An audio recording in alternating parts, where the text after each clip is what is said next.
So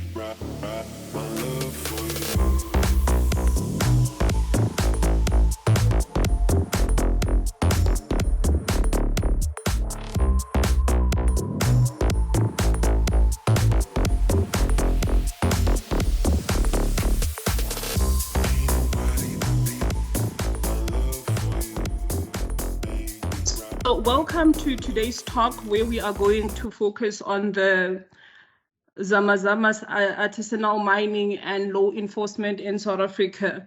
It is hosted by the African Peer Group and Peer Growth Network and the College of Law at UNISA. It's generally going to be sort of informal, but I would like everyone to engage with the speakers and get the talk going. We have seen in the news as the events unfolded, and it'll be great to actually get academics on board and talk about these issues. Without any further ado, I would like to hand over to Dr. Brighton Mupangabanu from University of Western Cape, who is also co-founder of the African Peer Growth Network. Dr. Brighton, the virtual platform is yours. Thank you. Thank you very much. I'm not sure if I am expected to can I be allowed to have my camera on? Is it possible? Program whatever you are comfortable with, Doc. Whatever you are comfortable with. It's wonderful. I thought probably people might want to see as me. In that case, I will just bring as the light on. There is a bit of a challenge with lighting in the place where I am working from. Thank you very much, colleagues, for coming. I am Brighton Mupangabanu from the University of the Western Cape, as you have been told.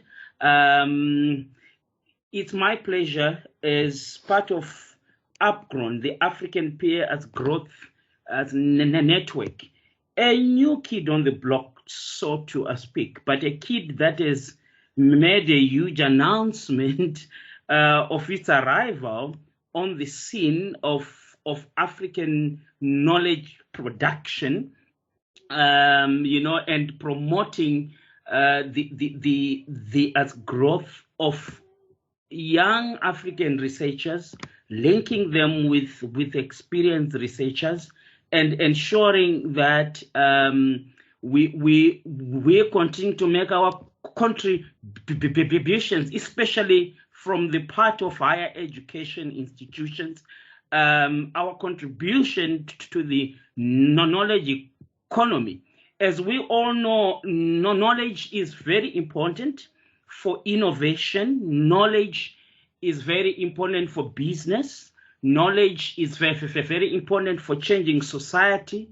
Knowledge provides solutions to the challenges that we face in society, and it is with that understanding that Upgrown is just part of the efforts in the country, especially in higher education, to advance knowledge, seek for solutions to the challenges that we are facing as a nation, as a continent. And so it is wonderful today that we gather here and to deal with the topic of the day, as we look at issues to do with what is happening at the moment in our mining sector. The issue of artisan as mining, what we know as the Zama Zamas, and law enforcement, the impact of that on law enforcement. And it is wonderful that we have got speakers lined up today to talk about this wonderful topic as we all seek to find solutions to the challenges which I spoke about. So in that regard, we do have speakers such as Mr. Sekelela, as Ndlazi, as retired as Major, as Lunga Dweba, and Miss Boitumelo Sekonyane, and all other speakers. It is wonderful to welcome you to the African Peer Arts Growth Network initiative on this matter. This is quite a topical issue. I was just as listening to a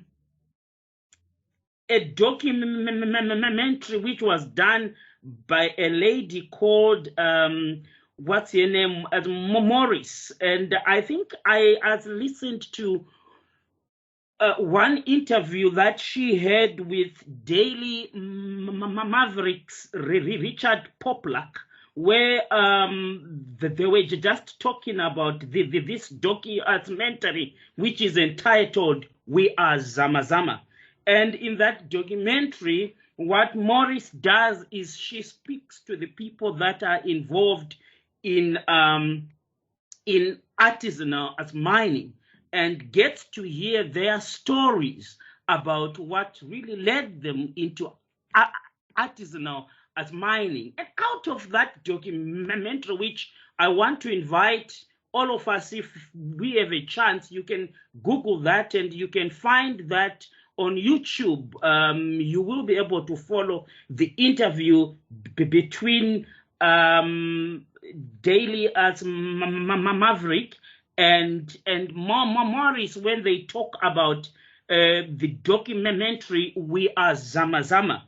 And it's wonderful when you follow that documentary that you get all the facets of the Zama Zama artisanal as mining.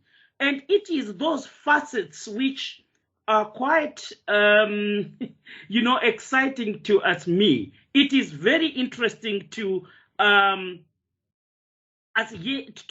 see all these assets that I'm talking about, such as, for example, the whole issue about the as mining that have been abandoned, and the attraction of our people to go and really scramble for the little gold deposits on the surface, not necessarily on the surface, but in the mine that has been abandoned, that has been used and has been left, and people try now to survive by going into those mines.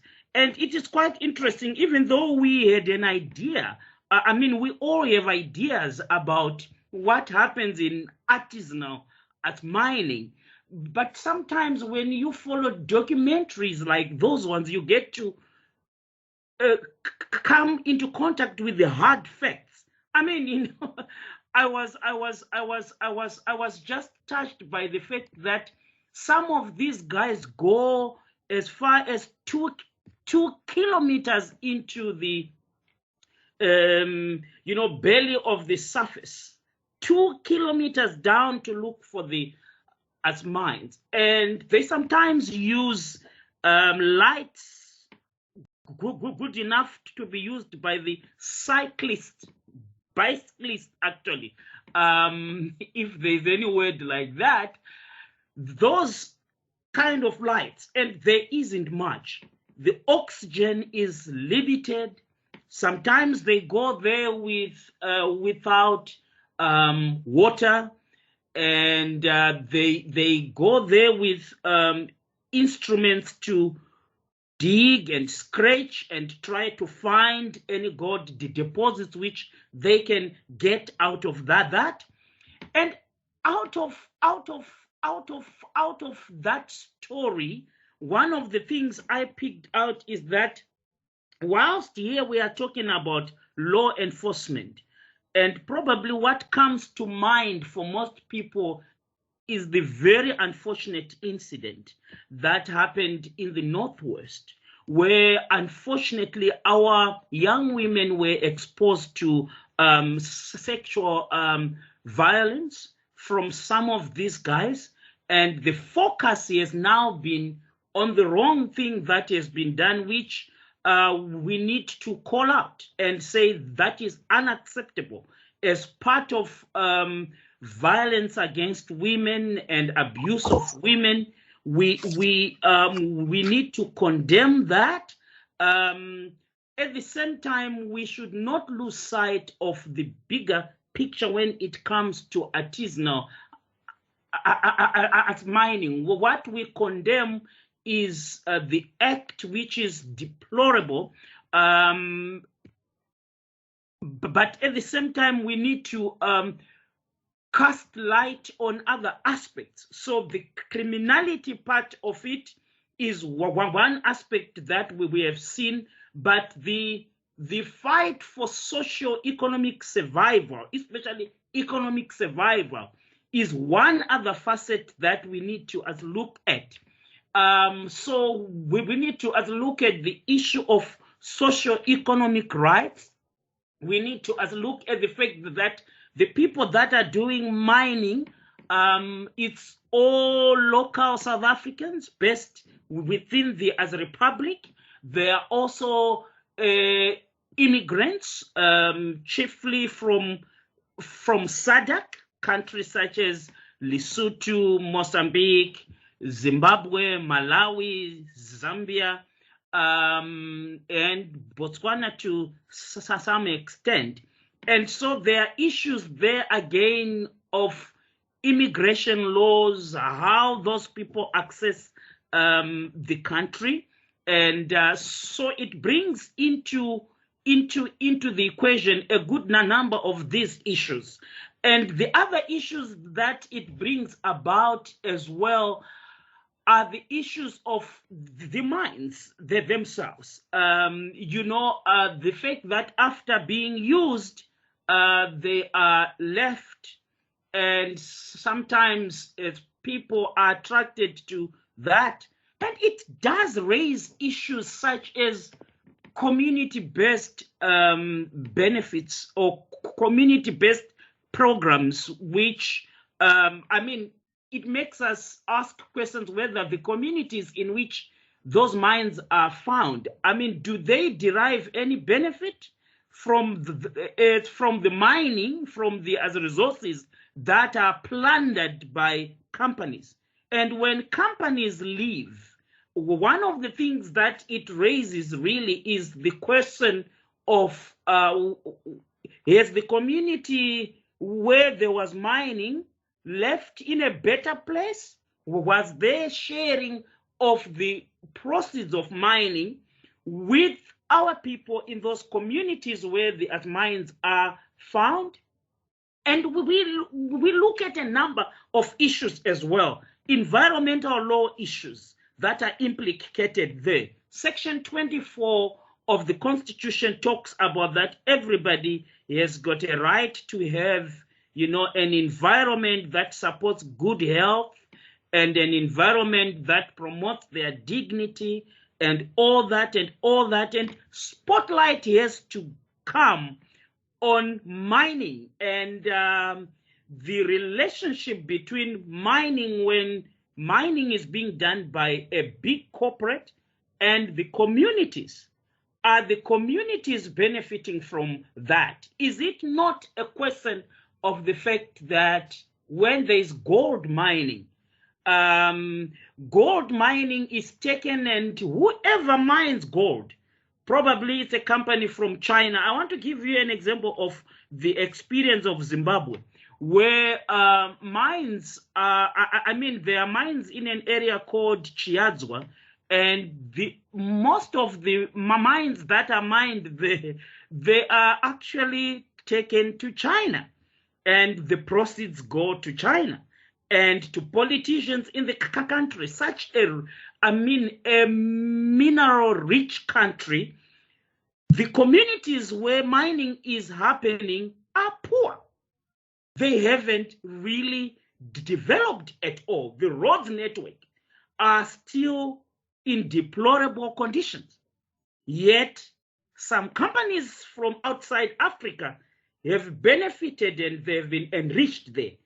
Is the Zama Zama story not turning our eyes to our resources and how our people benefit from that? So there are a good number of issues, socio-economic issues, issues to do with the environment, and some of these mines which are left abandoned are actually a danger to the people of the communities where the mining was happening. What is the role of government in all this when we look at this? So maybe the focus really today would be on law enforcement. Dr. But B? I would, yes. Am I? Please wrap up. Thank you. Yes. Okay. Sorry to cut you, but yeah, please wrap up. It's all right. I was of the opinion that I started at around 1650 something, not at the time that I should have started. So I assumed I would stop at 10 past. Sorry about that. I did not realize that you had cut my time. All right. It's okay. Now, apologies. Yes. So I just wanted to explain that I was assuming I still have my 10 minutes or my 15 minutes. Sorry about that. Now, in wrapping up, when we engage on these issues, whilst today our focus is on law enforcement, I know that law enforcement gives a sense of criminal law enforcement, but I would want us to think broader than just an issue of law enforcement, thinking about the role of the NPA, the role of the police and all that. But probably we need to engage on the implications of the Zama Zama artisanal mining. What are the issues for us as researchers that we see coming out of this? And with this, ladies and gentlemen, I want to declare this conversation officially opened. And it's wonderful to have you. And program director, thank you for the role that you're doing and that you are going to do. I hand over to you. Thank you so much, Dr. B. And I hope now everyone they feel welcomed and they are free, and they will engage with the speakers, because we really need to have insights. And personally, I am looking forward to what the speakers are going to touch on. And I agree with you, Dr. B, that these actions should be condemned. But I think for the most part, it has highlighted the gap in our law, and we really need to look into that. But without any further ado, I would like to now open the virtual floor to our speakers. We are going to start with Mr. Sikelela Ndlazi. And if he has any slides or presentation, he can share that. I will stop sharing from my side and he will share his slides with us. If not, I will keep this program here. Also, you are more than welcome to talk to us with your camera on or off, whatever you are comfortable with. Please feel free to do that. But I think it will only be fair if I also, just for a few seconds, switch on my camera. I'm trying to do that now. I hope all of you can see me. And yeah, I'm gonna switch it off now. And so just brief introduction. Mr. Sikelela Ndlazi is lecturer at UNISA, the Department of Public, Constitutional and International Law. He lectures human rights litigation. He is also a PhD candidate in constitutional law with specialization in artisanal and small-scale mining. He is also an associate editor of the South African Yearbook of International Law. And today, he is going to talk to us about the artisanal mining, the real story. Mr. Ndlazi, the virtual platform is yours, sir. Thank you. Thank you very much, Program Director. I'm going to open my camera so that everyone in attendance can just have a face to the name, but I will put it off for the duration of my talk. Is that okay, Program Director? Yes, you can, or you can do that, unless the attendees feel otherwise. Maybe they want to see you. So if that is the case, then you have to leave it off. It looks like Prof. Dube is saying that you should have your camera on. So on. Okay. Okay. But whatever you are comfortable with. Okay. For the sake of the connection, Program Director, it's actually more advisable to have the camera off because there is some competition for the, for the link and the connectivity when we have the camera and the mic on. I've heard that. So don't quote Sigalela as having declared that that's the story, but I will reserve the camera. So thank you very much, Program Director, for the introduction, and thank you to Dr. Brighton. I will say Dr. Brighton had me worried there a bit. I think he had a little glimpse into my mind. He did sort of, touch on all the pertinent aspects of the conversation that I will be touching on. So bear the repetition. However, I will contextualize the present existence of the issues in the ASM sector for brevity. It is artisanal and small-scale mining, but ASM for short. Just as a measure of introduction, I think this occasion that we are attending in camera on. Okay, okay. I will have my camera on.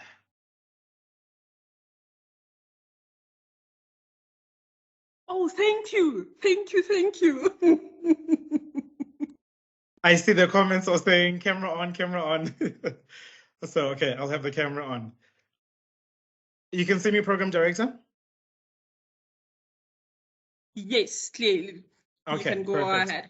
So, so really the genesis of my talk today was the recent harrowing stories and the headlines we saw over the past couple of weeks of the gang rape of 8 women in Krugersdorp by 87, I think at first, illegal miners, which actually grew into an even bigger number. I know at this stage, DNA processing is still underway from the SAPS as well as the medical office, just to sort of understand really the extent of the participation of the illegal miners which were apprehended in these harrowing acts of violence that we've seen. So mine necessarily is not to speak about that per se, even though I do not even for 1 minute not appreciate the full extent of the violation that is, not only on women, but on humanity, on like the sense of humanity as a whole. The fact that people were, at a specific location at a certain time, also, producing work, because I read the story that they were filming a music video. So the fact that they were to be subjected to such violations already in the context of trying to further their own socioeconomic situations, that for me and for anyone else should really speak volumes in terms of where the criminality element of the topic is. So artisanal and small-scale mining / illegal mining / Zama Zama practices / whatever name you can actually Google and find on it, but I will be using ASM, is or ought to be divorced from the crimes. And I'm going to contextualize this. So ASM initially was first executively recognized in 1994 by the South African government, which was democratic at the time, for the potential it has to promote the socio-economic participation of previously disadvantaged South Africans in the broader country's context. So artisanal small-scale mining was first named in the Reconstruction and Development Program, RDP for short. Most people think RDP was merely just governing, the erection of houses all over the, side of the towns, but so many other socio-economic programs and empowerment programs and transformative programs were also governed by the RDP. Artisanal and small-scale mining was also named in the RDP policy. It was also named in the white paper on minerals and mining policy, and also acknowledged to have vast capabilities for the meaningful inclusion of particularly, the disenfranchised Black people who suffered, who were economically crippled by the result of the apartheid system. So that on its own sets the ground level foundation from which I will speak about ASM. ASM on its own, albeit an illegal sector, it is still something that was initially executively demarcated to be desirable. However, the only issue in this whole process is that since the 1994 and 1996 mentionings of ASM and a few sporadic, few and far between references to ASM, because also as recent as the National Development Plan 2030, artisanal and small-scale mining and medium and small enterprises, particularly in the rural and mining sector, were named by name also to bear much potential for advancing transformative constitutionalism, meaningful transformation, as well as the inclusion of people into the broader sector. However, a shocking and fatal fact still exists. All of those, few and far between mentions of ASM were merely mentions in policies. They were not a formal and policy acknowledgement of ASM by the Department of Mineral Resources and Energy. Program Director, I'm going to try to speak as fast as I can because I see my time is expiring, but I'll rely on you to just beckon me when my time is going to expire.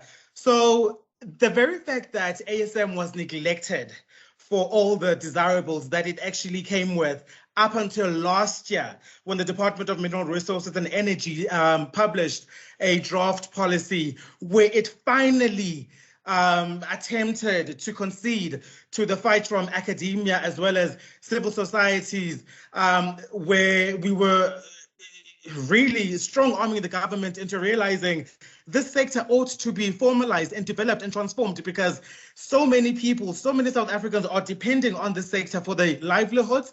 And with the lack of a black letter policy framework, which actually governs the ASM sector, so many illegalities and crimes and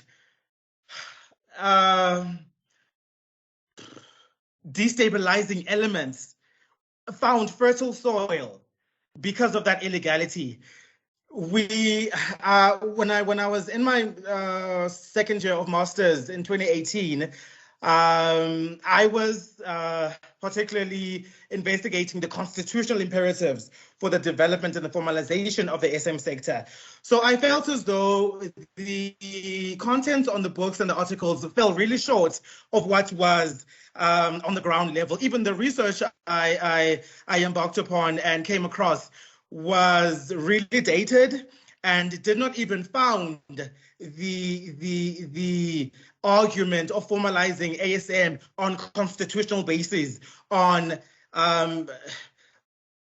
issues of values and principles and substantive equality. They merely approach the ASM sector from a mining perspective, from an engineering perspective, from an environmental perspective. All of those perspectives are pertinent elements of the conversation, but I wanted to know what the constitutional imperatives were.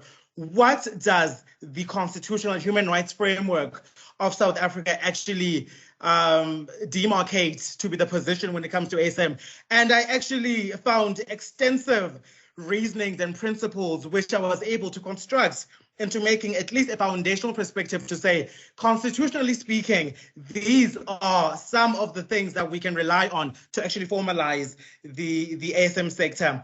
But back to my point earlier, last year, finally, the Department of Mineral Resources published a draft policy for comment where they did make some concessions in terms of the governance of ASM, licensing regimes, as well as the procedures to be employed. However, all of that was really, I think, a water tester, in my opinion, because it really does not even engage with some of the issues that were provided in comment form by yours truly before the draft policy was ever published. We named a myriad of issues that the department ought to have actually included in that draft policy, but all of those were negated, unfortunately. So with this being said, it is good and it does provide some hope to witness that the government is finally coming to the party. However, one, can't help but wonder, how late are we? Is it too late? I don't like to say, is it too late? I always like to approach any situation with the perspective that we can remedy or come to some sort of an arrangement or, plan in order just to cushion the blow of the lateness, so to speak. But the shocking element of this conversation is some of the colleagues in the sector, I will not name any names, after the crime had happened and it made national news, the dominant thread of the conversation spoke to the illegal mining, and these people are undocumented migrants from other countries, and many other issues which ought to have been spoken about. However, negating the overarching context of the very sector of ASM. That really frustrated me because every single time I tuned in, it was always the government needs to close down the sector. The government needs to make sure that they police whatever. Of course, we need policing. Even in my recommendations chapter of my master's, I said a huge part of the restructuring of the ASM sector will be dependent on how can we police those proposals? How can we police those revolutionary plans and proposals we want to actually implement in the sector? I will confidently say this though, and some of the academics in the field do hold, diverging opinions.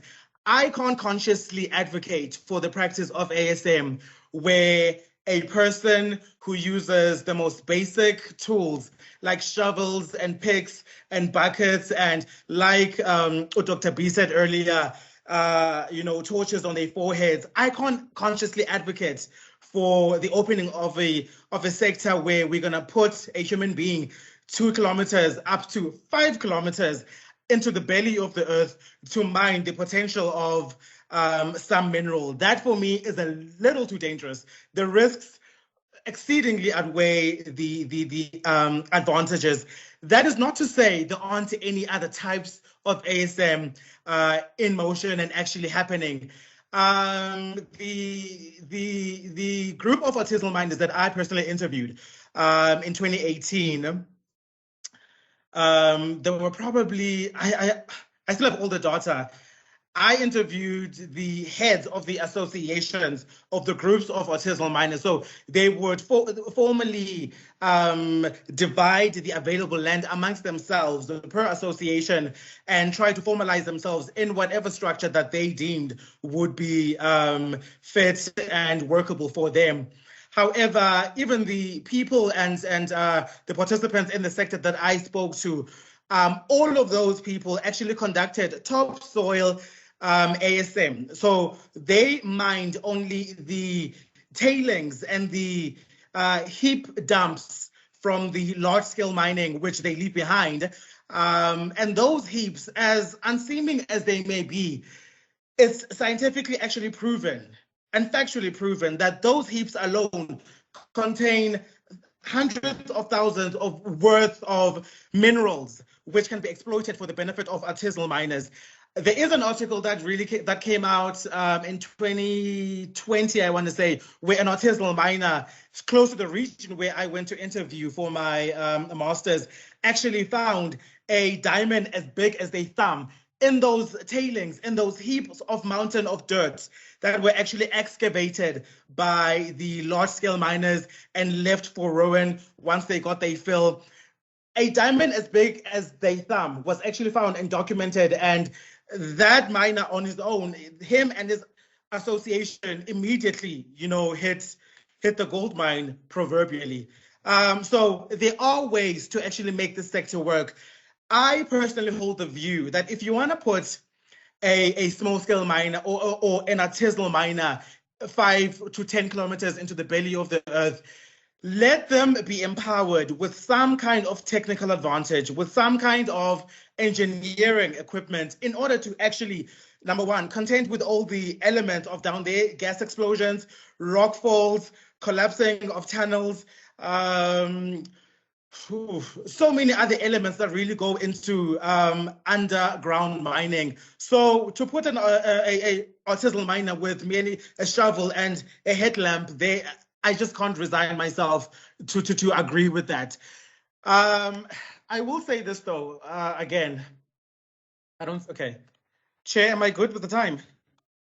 Before I carry on another angle. Try to wrap up, please. Okay, thank you very much.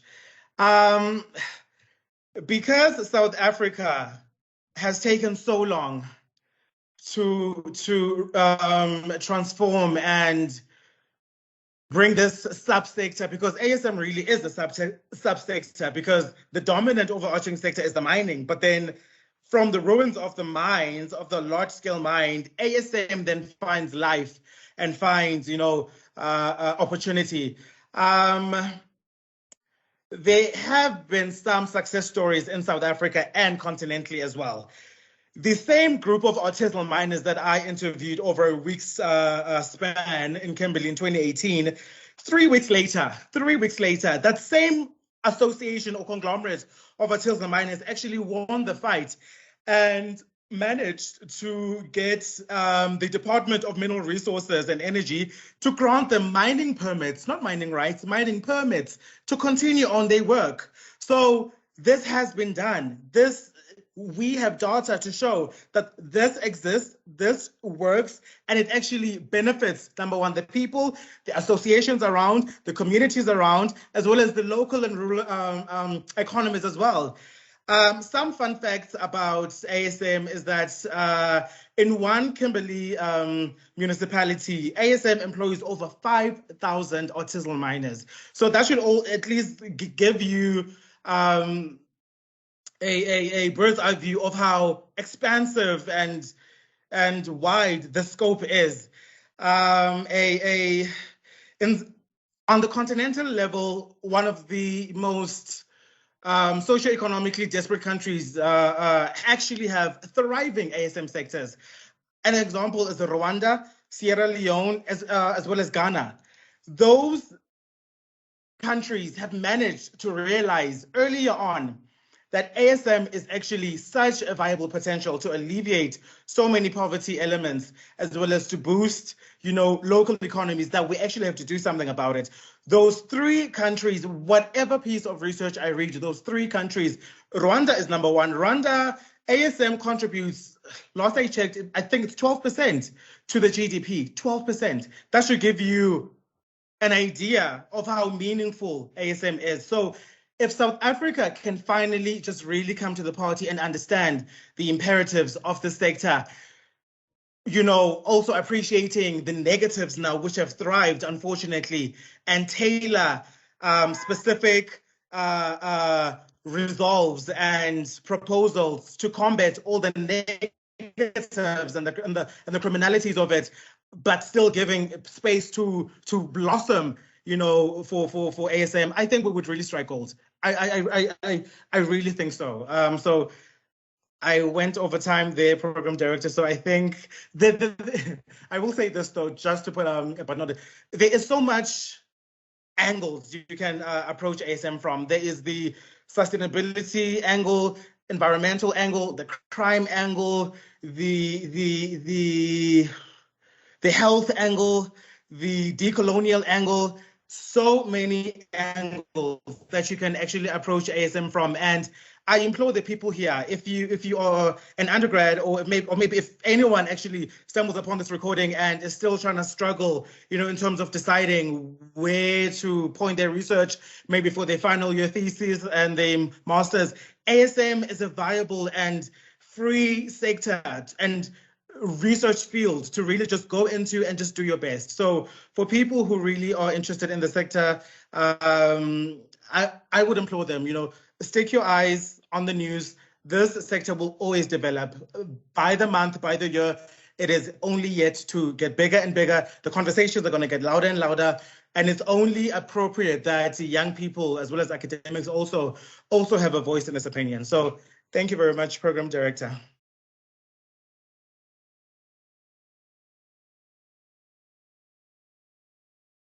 Thank you so much, Ms. Stendlers.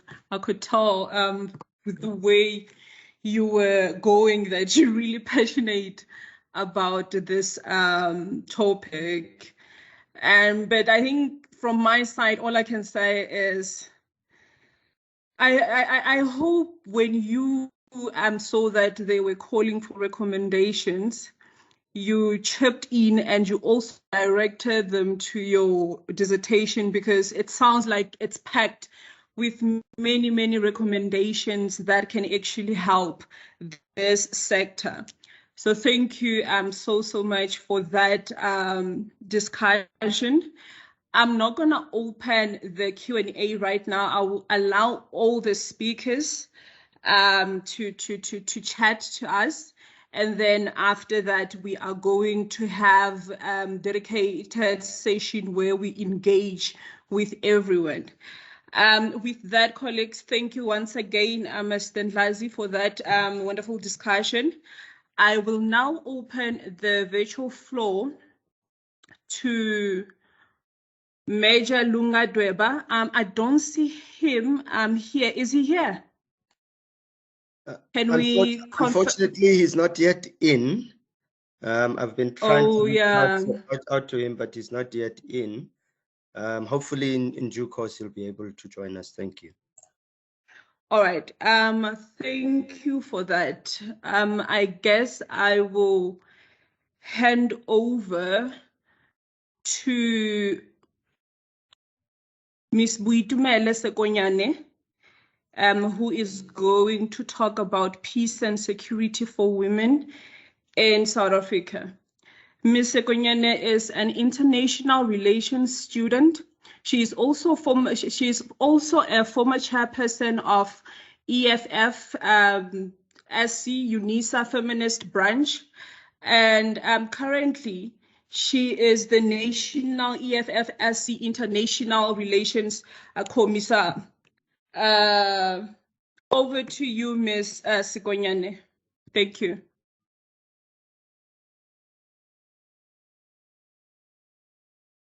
Thank you very much, Program Director. I'm not sure if I should switch on my camera as well, but that will be awesome. Okay. I won't be long, but rather I would may the voice of women be heard even in the trenches and the gutters that have been systematically designed to kill us. As women, we're not safe. We can march, fight, and raise awareness, but the reality is that we are not safe. Impunity is the biggest enabler of crime, especially crimes against women and children. A question we must ask ourselves is, what would impede men from murdering and violating us women when there is only a 3% chance that they will be prosecuted for it? Greetings to the Program Director, all speakers that have spoken before me, and those that will speak in the latter. I must say that a lot has been learned regarding the state of our mining industry, the influence and the impact that it has had on the economy of South Africa. Lastly, I would like to greet those who have taken their time at home, on their campuses and at work to listen to ideological contributions towards the struggle of Black people and them seeking economic emancipation regardless of whether it is legal or not. When I received the invitation to speak and gave an ideological view regarding the need for peace and security of women in South Africa, I knew that I could not refuse the opportunity. I must be honest that the pressing matter was not to appear as just an elected leadership of the National Students Command, who was birthed through the ideology of feminism, but by the UNISA feminist branch, but to rather point out a burning issue, which is to address the latest trend of feminist politics and the concern of the rapid rise of misogyny, femicide, women and children's brutalities, and the failure of government intervention regarding these crippling issues. When Thomas Sankara speaks of how her social oppression is a direct reflection of her economic oppression, he speaks of how the social standing of our communities and the brutal system that subjects the Black majority into a modern form of slavery through the prevalence and existence of townships, squatters, and what is known to us as the gutter. He speaks of economic oppression of women. This simply explains why women are still the faces of poverty in South Africa's economy and globally. In fact, if we begin to assess the tragedy of women and their deep sense of dependence, not only on men, but also on the system that is designed to kill, oppress, and even relegate their struggle to footnotes. We assess the statistics of today's economy and political stagnation of women within the academia and labor force, which is the employment sector and the struggle of women in our societies. Economically, women are the poorest of the poor. In fact, in all honesty, we must face the fact that a woman's fate is equal to the fate of an exploited man. There is no freedom and no rights. In 2021, the Unemployment Economic Indicator of South Africa recorded South Africa's population at 60.14 million persons living in South Africa. 30,379,897 million of the population is female. This means that 50.76% of the population is made up of women. The first quarter of the unemployment statistics recorded that the highest sex to be unemployed is the female gender. This is a clear outline that women are the most disenfranchised of our people. Women are the poorest of the poor, Program Director. These poverty statistics that prove that women are indeed the face of poverty and economic strife. We must further assess the social background of these statistics and how they affect the daily living of women and the society in general. 42% of South African households are single-parent households led by women who are left to raise their children on their own. Now, there are multiple reasons to explain the absentia of men in these households, but the reasons do not remove the plight of female struggles that are still not attended to. Although families and households are the most important socio-economic institutions and play a significant role in the care and development of children, women are still put in uncomfortable positions because what is at the helm of women's oppression is the struggle of resources, economic self-dependence, and the freedom to willfully secure the means of survival. Mary Wollstone, who wrote A Vindication of the Rights of Women, says in her book, "Make them free and they will become quickly wise and virtuous. As men become more so, for the improvement must be mutual, or the injustice which one half of the human race are obligated to submit to, retorting on their oppressors." This is a description of feminism in the 18th century as an ideology of power politics. Make them free and they will become wise and virtuous, retorting oppressors. The freedom of women is within the struggle against a patriarchal induced inequality and the dominance of white monopoly capital that has been effortlessly systematized to frustrate the fate of women. An example of this oppressive dominance is within the space of academia and our higher learning institutions that are fundamentally white and male. In an article written by the Secretary General of UNISA, Ms. Poshoko, She reported that universities are a miniature model of the greater societal and structural framework designed outside women's active participation, particularly at its hierarchical apex. Institutions of higher learning are important areas bestowed with the basic core thrust to correct diverse epistemologies. The fundamental responsibility of the intellectual landscape is to provide scholarly leadership that aims at remembering that dismembered Black people and restore their relegated history. But the problem is that women are excluded from these information production institutions. Although more women compared to men are completing their undergraduate qualifications, they struggle to maneuver through career advancements.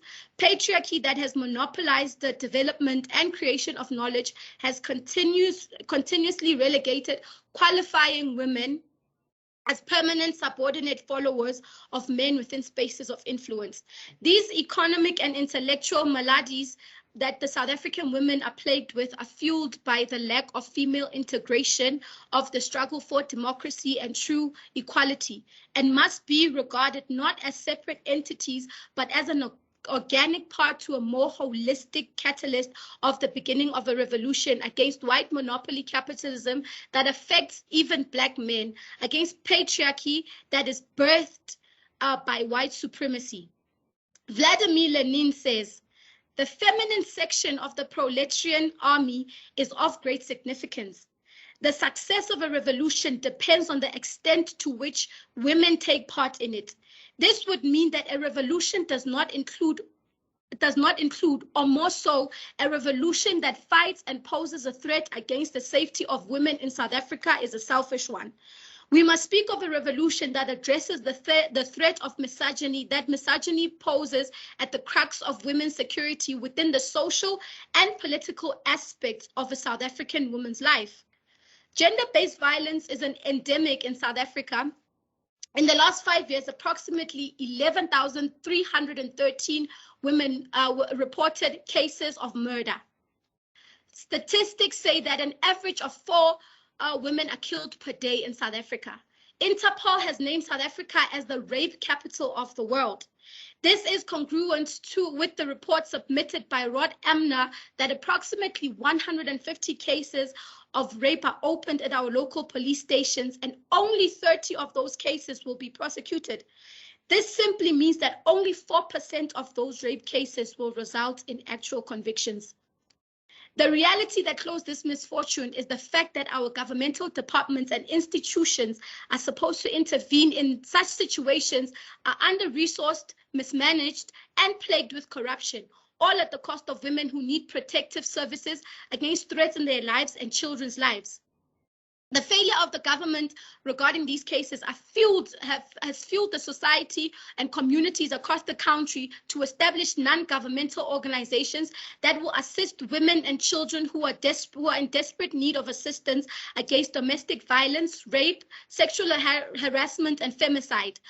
Program Director, organizations such as People Against Women Abuse, POA, Lifeline, Masimanyane, Women's Rights International, and Shugumisa, and other organizations that have decided that the importance of women and children in our societies are primary, therefore are important, and we salute their work and we see it.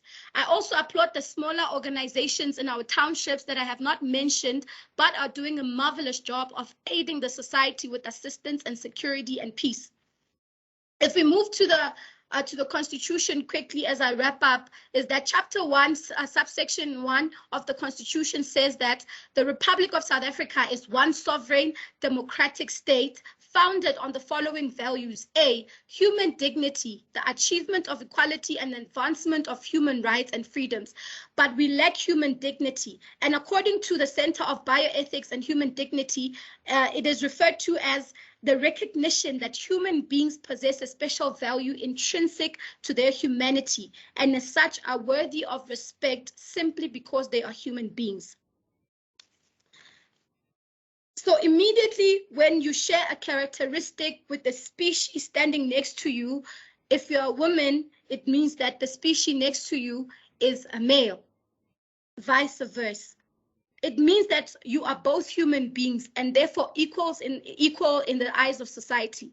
We can argue the semantics of what equality means according to our traditions, cultures, religion, biology, etc. But this would be another fruitless discussion of class, racial and gender divide that women have and are still fighting through the international recognition of feminism as power politics.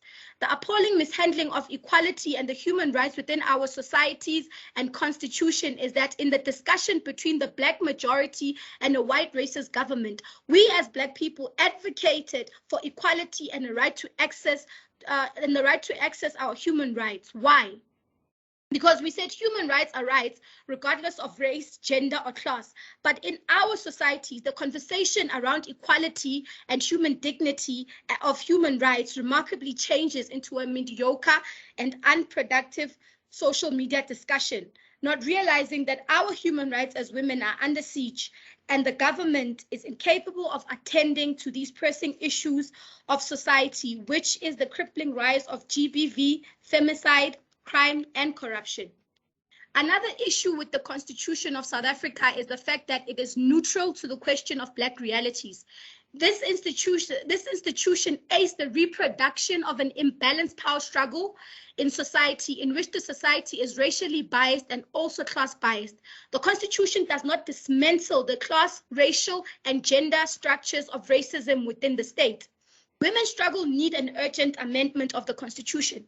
We need economic and intellectual inclusion in key positions of the state, banks, factors of production, and other key sectors that will aid the power of women and that will see the power of women being utilized for the benefit of the economy and social pillars of South Africa. The cry for women is for safety at the level of legislation, criminal prosecutions of criminals, culprits of gender-based violence, femicide, and child abuse must be tried as criminals of high-degree cases. The judiciary must be relentless towards men who rape and murder women and children. The parliamentarians must begin to discuss bills that will create implementative structures within the Human Rights Council that will hit the ground running regarding the issue of human rights infringement by family members of these women and children, the workplaces where these women work in, communities and other public areas in which the security of women and children has been infringed on. I will conclude by naming the women that have lost their lives due to femicide. Nompumelelo Chaka, who was mutilated and her body discarded in Mthatha, Eastern Cape. Luyanda Nkambule, who was brutally murdered in her home. Philomena Machele, who was killed and dumped near a Metro Police Station department in Tembisa. In KwaZulu-Natal, 2 professional nurses were killed on their way from work. It is alleged that the culprit was one of the victim's ex-boyfriend. Tsukufatso Pule, who was found hanging on a tree in Roodepoort. Tsukufatso was 8 months pregnant at the time of her murder. Uyinene Mretiana, who was killed by a post office worker. Hilary Gardi, who was abducted and later found dead. Natasha Canabia, Karabo Mukwena, and many other women who have suffered at the hands of the misogynistic men in the tribute of Say Her Name. Hashtag Say Her Name. Thank you very much, Program Director. Thank you very much, Ms. Konyane. And I guess me being a woman, I resonate very much with what you are saying. And we have seen, I mean, throughout the years where women are losing their lives. And as you were speaking, I kept thinking about Ms. Chimamanda Ngozi Adichie in her book, which is called We Should All Be Feminist. And there she talks about building a society which recognizes and also protect women, and the fact that women have been marginalized and they have been abused.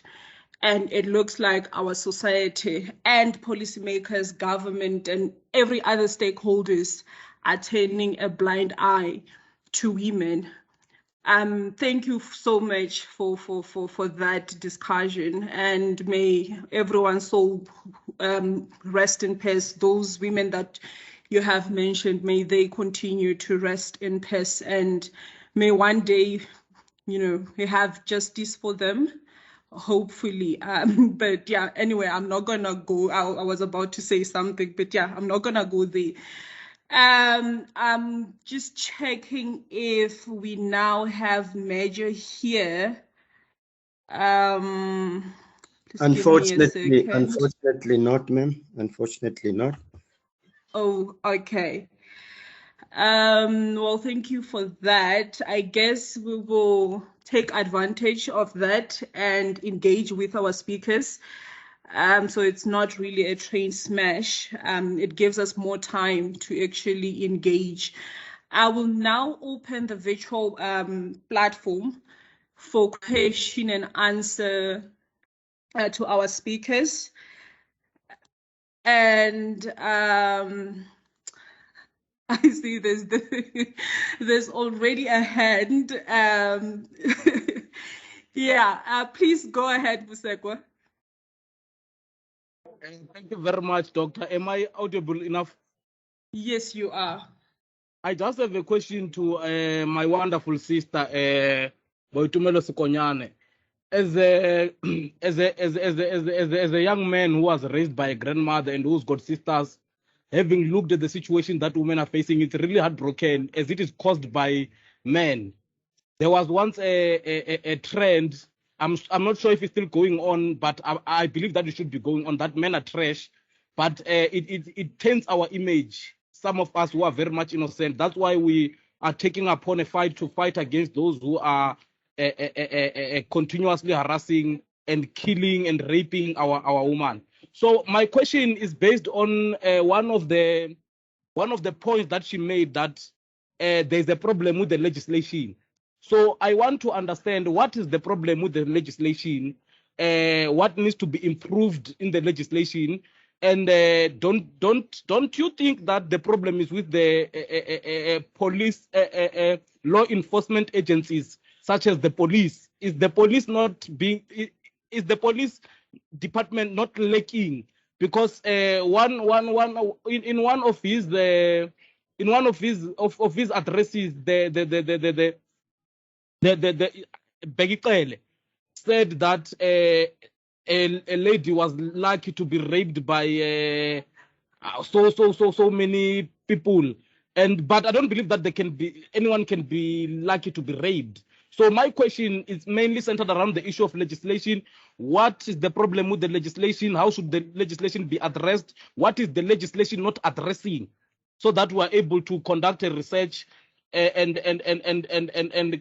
maybe bring up solutions towards that? What necessitates my question, Madam Chairperson of the session, is the fact that I read a particular case, a case of State versus Chabalala, where the feminist ideology was applied in a court case, where the issue of rape, it was only an issue of rape where there was actual penetration, but the court extended the issue of rape to include that each and every person who was in that particular space when rape was taking place and stood, maybe let's say outside, for an example, to check coast, we call it coast, Tina, to check the coast, that person was declared a rapist as well because he had acted in common purpose. So what is the problem with legislation? Thank you very much. Thank you, Musekwa, for that question. Before I allow her to respond, I'm gonna give Professor Dube a chance to ask a question. Over to you, Prof. Thank you, Program Director. My first question goes to our sister Boitumelo. Wonderful presentation there. Very riveting, I must say, touching on all the critical things. Now, I've never really proven this, but it has been said a number of times that statistically, women are more than men. If that is the case, I don't know whether these are women who are eligible to vote or just women in general? But let us assume that these are women who are eligible to vote and make decisions. What are the barriers to women using their statistical majority to reconfigure the political landscape, in the sense of women deciding who goes to parliament to make laws, women putting women in parliament to make laws, women putting women in government? You know, that's just one question I have for Sister Buitumelo. And then SK, your presentation was also vibrant. When I read your next chapter, for a PhD, I hope to see that vibrancy in the text of that chapter. But my question is, in the context of a corruption-ridden South Africa, the issues that you are raising as remedies for the ASM sector, how are we? What do you think could be done to navigate liberalizing or maybe regulating the ASM sector in the context of corruption? Because trust me, as soon as things begin to move in the ASM sector, there will be a comrade somewhere who already has a cut, because they will approach this mafia style, you know. So even if we regulate this sector, how sure are we that it won't just be the son or the grandson of Sisulu or the grandson of Mandela who will have access to the ASM sector and not the ordinary Joe on the street? Thank you very much. Interesting questions. Prof, I'm looking forward to hear how they're going to answer these questions. I will now allow Ms. Mukoteri to ask her questions. Good evening. So I have a question for SK. So I've read that mining permits only last for 2 years and can be renewed 3 times, but for a period not more than a year. So is that feasible for the ASM sector? And secondly, the application of the permit, does it not affect the ASM sector, like the people that are trying to benefit directly from the ASM sector?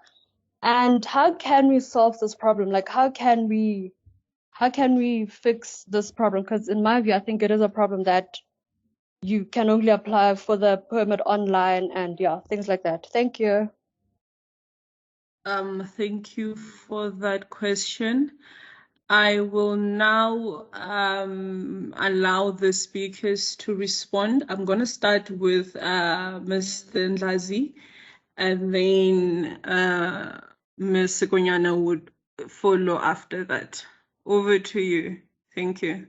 Thank you, Program Director. And yes, thank you, Prof. Dube, for that very, very interesting question and really realistic question in the context of South Africa. And I think making efforts to stay the infiltration of corruption in the ASM sector at least ought not to be a unique effort, because we all understand that corruption really does infiltrate most sectors in this country and really does cripple them to such a debilitated and adverse context, because really it's breaking of the rules, it's elevating people who are not qualifiable or maybe ought to be even elevated to whatever stance.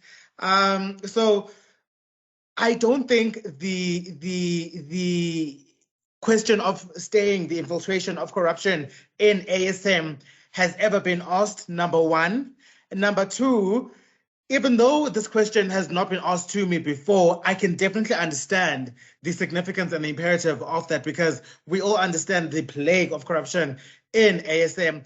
But I will say we ought to learn, particularly from the informal sectors that are governed by traditional and customary governance frameworks, on how they deal with the natural resources sector on a small and artisanal scale, as well as contending with the corruption element of it all. Because if you are going to put everything down to a computer algorithm, a science form and paperwork, as the draft policy does advocate for, when you govern the natural resources sector in a customary and traditional framework, there have been ways that the traditional leaders and councils have been able to at least keep up with the documentation and the people active in the sector, in that informal sector, in that rural context, in a way which streamlines the process so as to eliminate all of those potentials. I am not saying the fact that, you know, the draft policy wants to formalize and, you know, put all the bureaucracy in the ASM sector is a bad thing. However, once you do that, as we've seen with many other sectors, there's so, you know, easy potential for manipulation of records, manipulation of application forms, you know, bribery, racketeering, and all of those are such poignant elements, not only of the ASM sector, but also of the macro level of the sector, which is large-scale mining.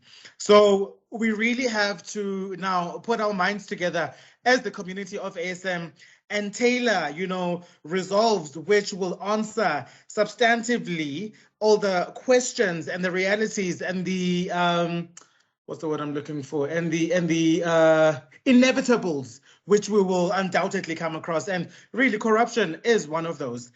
The next question was about mining permits. So generally speaking, in the mining jargon, the term mining permits generally denotes small scale operations, which are statutorily expected to last much shorter than large scale mining, as well as to reach only a certain and defined kilometer in terms of depth. 2 years is the standard for a mining permit, and yes, it is renewable. I do know that the Department of Mineral Resources did make the allowance for the renewing of those permits by the artisanal miners in Kimberley. In my opinion, is it feasible to use mining permits for ASM? 100%, it is.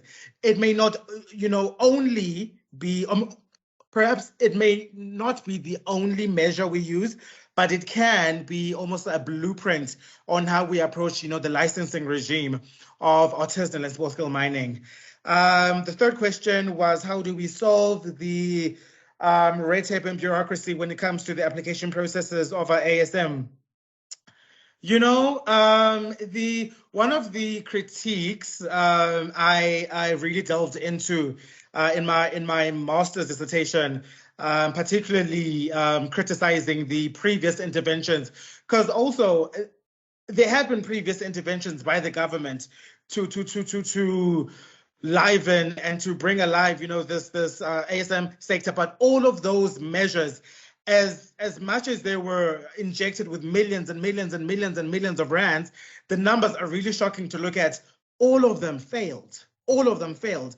And the reason that all of them failed, my colleague in the sector, Uponjole Dwaba from WITS, we both agree on this, in that the interventions that were leveled or maybe proposed by the government in all of these different structures failed primarily because they were directed at people who they were, how am I going to put this really contextually? They were directed at people who they thought would understand the process and manipulate the process for their own benefit within the bounds of the law.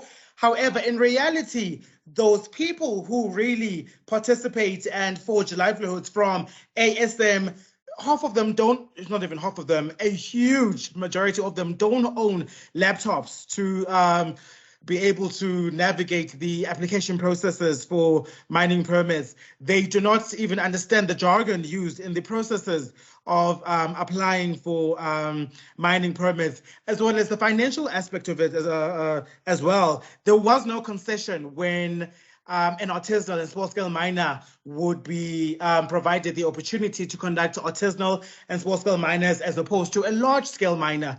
There was no difference. They all were treated with this formal approach to equality that really did nothing but destroy the whole framework of ideas. I mean, there were some great ideas, but all of them had no choice but to, you know, crack and crumble because they were ill-fitted to the reality of the situation and the reality of who actually participates in artisanal and small-scale mining. So in my PhD, just to put a button on that question, I also advocate for the inclusion of customary law governance frameworks in the governance of ASM, because in my opinion, not even my opinion, it is a fact. There are huge numbers and grades of artisanal and small-scale mining in the rural areas of South Africa. So to also subject the same bureaucracy for people living under traditional rule with those living in urban areas, that for me, number one, also advances this ill-fitted approach to equality, which is formal, but it ought to be substantive. And number two, it relegates the fact that customary law ought to take part and center stage in all issues governing South Africa or maybe plaguing South Africa. And ASM is one of those issues. So my approach in my PhD is to bifurcate, if you will, the governance frameworks for artisanal and small-scale mining. So in a way that could also be resolved. So thank you for the questions. I will now mute. Thank you very much, Mr. Ndlazi. I will now allow Ms. Gonyane to answer the questions that were directed to her. Over to you, Ms. Gonyane. Thank you. Thank you very much, Program Director. I will begin by answering the question. Not sure if it was Mr. Msekwa who posed the question, but unfortunately, I do not have extensive knowledge on the legislation process that includes criminal procedures. But with the attendance of the judiciary and court cases concerning particularly one of the cases that I've mentioned in #SayHerName, the law enforcement beats us with responses such as the law prohibits us to do this and that, the law does not allow this, therefore the culprit has rights and so forth and stuff like that. The second question, I did not catch it on time. I apologize, but I have tried to draft a response to you that is efficient, I believe. We do not live in a state that has professional barriers for women. In my presentation, I mentioned that there are more women that graduate more than men, meaning that automatically there are more qualified women in our state. In academia, in professions of engineering, finance, accounting, economics, even law. So I believe that there will be no barrier, especially when it comes to elections. It's not hard labor where you find people saying that they cannot pick up particular objects off the ground and put them elsewhere. So thank you very much. Thank you, Ms. Gonyane. Okay, I see Advocate Goa. I hope I'm pronouncing it correctly. If not, please forgive me. I'm gonna open the virtual platform for you to ask your questions. Thank you. Suppose mine is not a question, rather a comment. But my focus is mainly on the law enforcement issues. One thing is clear, we've got, I think the ISS, Institute of Security Studies, did extensive research around Zama Zamas. And one thing is clear is that over 30,000 illegal mine workers that are organized in sort of criminal syndicates in the country. We've got almost about, I think, estimates from the Minerals Council of South Africa, almost taxes and royalties of about 21 billion through illegal mining lost to the country. but the estimation is far bigger than that, you know, that is lost to the country. So one of the issues that I want to indicate is that when it comes to national interest, we've got two problematic situations in this. One is the problem around national security challenges that we have, in as far as these mini war zones like that are finding themselves in these Westerns, Welcome areas, where there is this open space where Zama Zamas seemingly are operating as they wish and how they wish, without complying, without applying for permits and any of those issues that must be dealt with. And now these issues of gang rapes compound equally the same problem around the type of people that we are dealing with. There's equally reports in the media that relates to certain foreign soldiers that are part of these Zama Zamas, and the money seemingly going to fund projects other than that compound problems of security within the continent.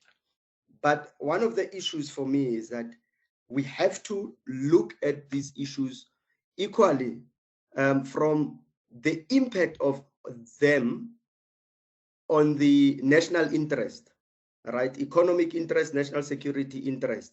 But the problem for me is those that are in charge of the tools of national power or tools of statecraft that must, for example, activate the defense force, the police, to ensure that they maintain law and order in these areas.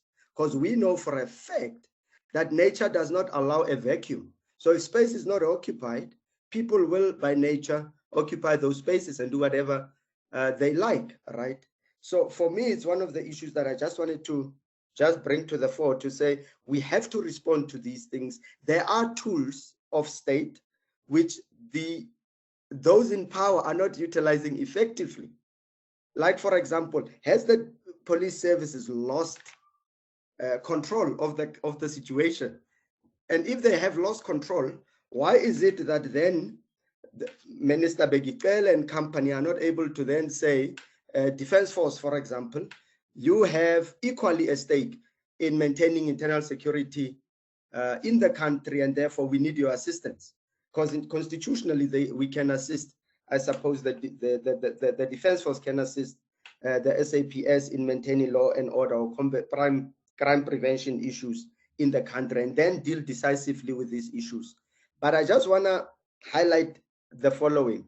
Unemployment, unless it is dealt with properly, will never meaningfully deal with the issues of the Zama Zamas. Unless the porous borders issues is dealt with, we will never deal effectively with these issues as well. But also it poses a very key problem that we can even have foreign soldiers infiltrating in our country and doing whatever crap they like with blatant disregard of the law. So those are some of the thoughts that I had initially, just to say there are tools of statecraft that can be employed, but those that are in power are not utilizing them. And the tool obviously cannot determine how it's used. And that is where the problem that we have in this country, that the criminal space or the criminals are taking over space. And it seems that those that are in power are not decisive enough in ensuring that we deal with these security issues. That is just a few thoughts. I wouldn't want to go any further than just highlighting those. But in conclusion, I think it's important that we understand that it's like a multidisciplinary approach in addressing these issues, because the police alone will not effectively deal with it. Defense Force alone cannot deal with it. So we need as many relevant departments to come together and chart out a clear strategy on how to respond effectively to the Zama Zama issue in the country. Thank you very much. Thank you, Advocate. Even though you said it's not a question, I will allow Mr. Ndlazi to say something with regards to that. He might want to say something. But before I do that, I'm gonna open the virtual platform to Kiki to ask a question Please go ahead. Thank you. Thank you very much. I hope I'm audible. Yes, you are. Okay, thank you. So I have two questions. One is going to require engagement, I think, from SK, and that is, so in response to the previous question, he made a lot of reference to how there have been interventions in the past that have failed, and also stated the reason why there have been those failures. And I think then my question, that begs the question of what kind of strategies is he of the view that should be adopted? So how do we then bring the right kind of visibility on a grassroots level, so that the same informal people that aren't as educated and have very limited resources are also educated enough around what is legally acceptable and what is expected, and how they can better equip themselves to continue to participate in this sector, but in a way that would be within the confinements of the law, and then also for their own benefit, right? I think that's the first part. And then the second one is it's going to require engagement from Multimedia. And so my question then is, understanding the plight of a woman in a misogynistic world, I often wonder what, from her view, she feels that the right strategic approach is for the women's movement to deal specifically with issues that may be systematic and otherwise, on a more like from a more specific standpoint, right? Where we're not speaking in more blanketed views, where we get lost in the discourse of the blanket approach to feminism, rather than saying, okay, with regards to the abuse of women and children, we think there's still a lack of safe houses, for instance, or and how we feel like maybe the move towards specialized courts is dragging. And yeah, so basically what I'm asking is, so what should be like a more direct approach to singular issues within the broader blanket of just the plight of women within a misogynistic world? Thank you.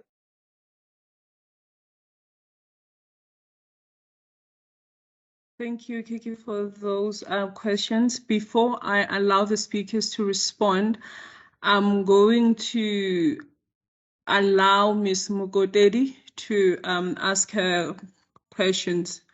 Over to you. Thank you. Thank you. This is not really a question, but a reply to Mr. Maseko's question. I didn't quite hear it, but then I heard him make reference to a case, and he said that people that are scouting or whatever they're called were also charged with the crime of rape. And I will say this, that rape is a violation of a person's human rights, right? So when a person is raped, their dignity is taken away from them, just a lot of things. And if you are there observing the whole situation, not doing anything, you are an aid to the crime. So therefore you also have to be charged. Also that rape and sexual violences are violations of the Geneva Conventions, just a lot of things, and to a certain extent they are considered a crime against humanity. So the court, using the feminist principles, it might have done that to advance its case, but I haven't read the judgment, but I will say I don't think it was necessary, because it is clear, like there's case laws even from 1998 that say that rape is a crime. So what I will say to Mr. Museko is that if a person is charged or is found guilty just of observing the crime of rape, then it is fair. That's what's supposed to happen, because you are an aid to that gruesome thing that's happening to another human being, something that should not even be happening. So yes, thank you. Thank you, Ms. Mugodedi. I see Musekwa has his hand up, but allow me to let the speakers respond, and then I'm gonna bring you in. Thank you. I'm gonna start with Mr. Ndlazi, followed by Ms. Konyane. Thank you very much. Thank you, Program Director. So in terms of interventions for the ASM sector, you know what, Kiki or okay, I'm not sure how you pronounce your name. I'm sorry. ASM is a very competent sector on its own already, because remember, even though my conversation really started with the genesis of the executive acknowledgement of our ASM, ASM has been practiced in pre-colonial Africa centuries ago. So this is a very chiseled and functional sector on its own. And the people who practice it and forge livelihoods from it, they understand it. They understand their duties, they understand their jobs, they understand what they forge. ASM, you know, with regards to, they understand all the risks and advantages also of forging a livelihood from ASM. Now, in terms of strategies in the informal sector, I think chief of all of them is just first start by constructing a policy framework which governs ASM in all its avenues and peculiarities. If you don't do this, all the conversations we have as academia and civil society, as well as law enforcement, as well as the state, all of these conversations happen in a vacuum because we all just exchanging and offering each other advice and comments and research, but we don't have anything to hook it on. We don't have anything to tie and literally hinge all our arguments on. So once we can really establish a formal sector for that, then all the other conversations can really occur. But I think in terms of all the other strategies that really ought to come through in terms of ASM, one that I think is primary in terms of really tailoring and equipping artisanal miners with the understanding and the complexity and the knowledge of the complexities of ASM is the training aspect of it, as well as understanding that with every action there is an opposite reaction. So I'm going to give you an example. The emerald miners of Limpopo, as well as KZN, as well as the gold artisanal miners of Rustenburg, as well as Gauteng, and the diamond artisanal miners of Kimberley. All of these artisanal miners have one thing in common. They mine mineral resources, but then all of them need to purify the process or purify the mineral in order to make it, into a form as a product for the sale. So artisanal miners generally, and this is not also unique to South Africa, it happens all across the continent as well as the world. They use available water sources to purify these mineral ores in order to really sift through all the dirt and get down to the mineral, which is always, at the core of it all. And most of these water sources are rivers which actually service communities. So then we directly bring into the conversation the sustainability as well as the environmental aspect of it all.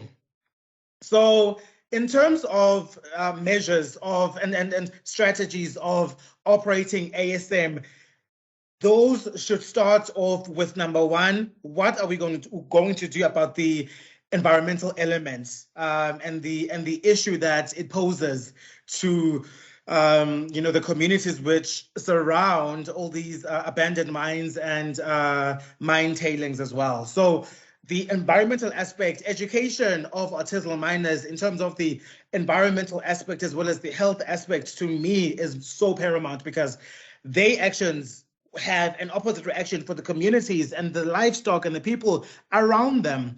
Also, we need to equip artisanal miners with operational tools, be it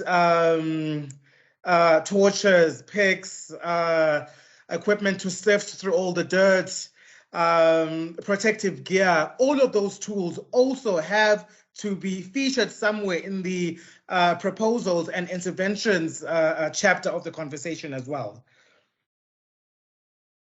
Thank you. Thank you, Ms. Ndlazi. I'm gonna open the virtual platform to Ms. Sikonyane. Over to you. Thank you. Thank you very much, Program Director. Mine is not to respond to questions, but rather I'm asking for pardon from the engagement. I have a student meeting at 6:30 and must be present, but I would like to thank you all for hosting me and sharing the platform with wonderful speakers. This has been a lovely and learning period. To my comrades, I would like to say hasta la victoria siempre. Thank you very much. Thank you so much, and thank you for availing yourself to chat with us. We really, really appreciate you making the time, and hopefully we will have another engagement very soon, and we hope to see you there. Thank you. Mr. Musekwa, I'm gonna allow you. But we are now running into 6:30, so you'll be the last person. I will hand over to Prof. Dube after you. Thank you.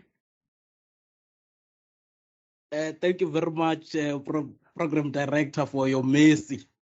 I just want to clarify contradictions that might have arisen. When I was speaking about the issue of a particular judgment of a state versus Chabalala, mine was to try and demonstrate how common law was applied in that particular case, so that it extends the issue of rape and even further go to